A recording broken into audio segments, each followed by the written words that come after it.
Jayson Ademilola is the next one, Vince.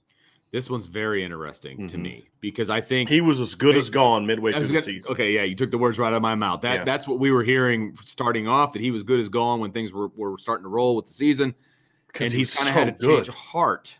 But it's not just that. But yeah, go ahead. It's not just that. It's for whatever reason he's not getting the love from NFL scouts that he needs to. I've talked to people that work for different bowl games. I've talked to a buddy of mine who works in the scouting industry, talks to people, and for whatever reason he hasn't gotten the buzz. Now, here's the thing: as more and more teams start looking at his film, I think his stock is going to rise.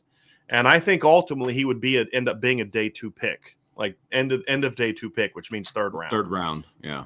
That would be the ceiling for him right now. But the problem is depending on here's the danger. If you think you're going to be an end of day 2 pick, third round, that may be reason enough for a guy to come out.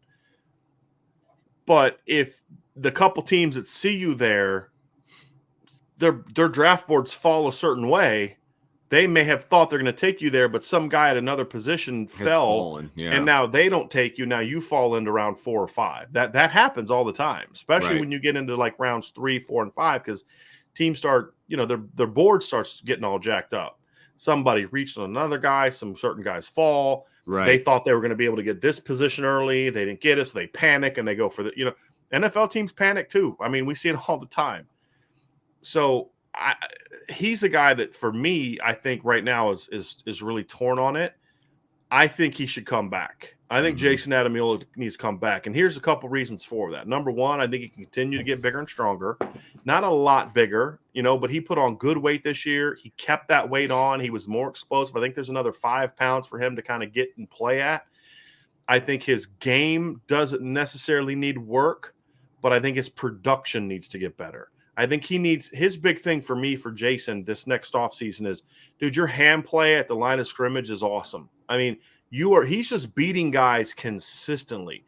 He held up much better at the point of attack this year. He wasn't getting knocked back like he did at times last year. He was much stronger at the point of attack.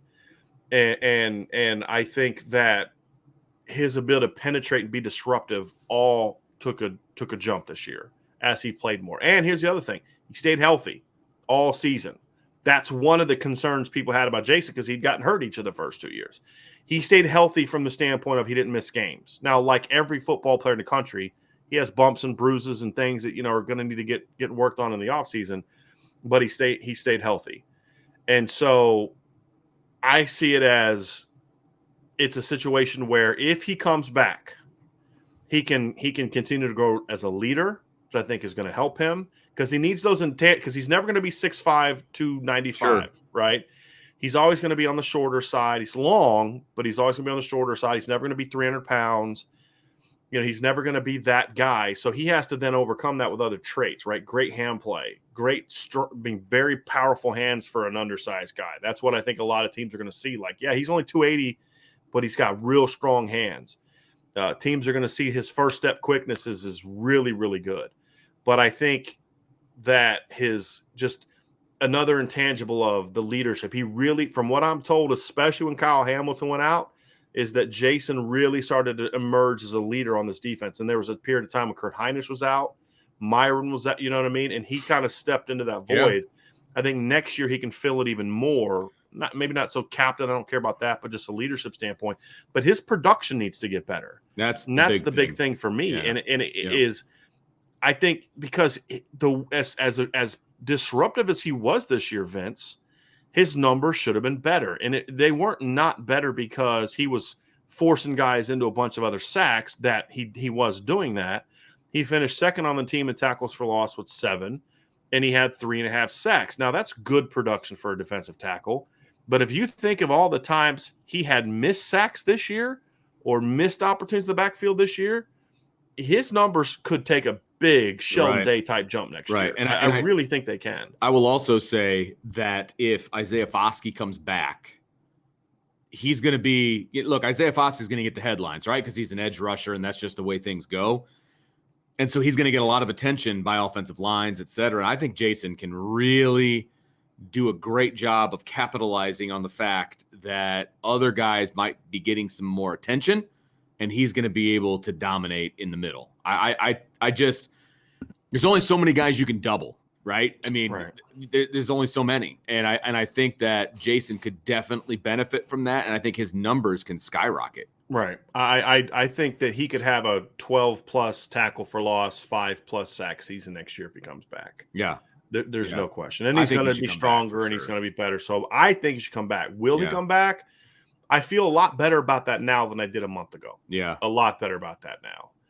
So, and I think there's not a lot I can say right now. I'm hoping to be able to say it down the road, but I think the manner in which the coaching staff on defense has conducted themselves with him is going to help their case Sure. to keep him.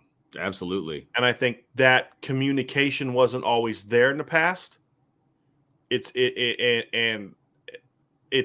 part of the change we've seen at Notre Dame recently. So I think Jayson needs to come back, and I don't know what he will do. That's his decision. I think the bowl game could have an impact. I mean, if he goes out there and has like 3 sacks in the bowl game, that may be like, you know what, like I'm strike while the iron's hot. But I think right now, if I had to bet, I'd bet on him leaving, but I would not bet much on it, right? Like I'd put like a 5 spot on it, Vince. That's right, really right. it, you know? And when I mean 5 spot, I'm bet. talking like a nickel. You know what I mean? Like a $5 bet on it. That's like a wooden nickel. Yeah, I'm not talking about 500 or 5 G's. I'm talking like $5 on it, right? Like here's my Abe Lincoln, and that's all I'm comfortable putting on it. But but a month ago, I would have said he's out. He's gone. Yeah. He's gone. So let's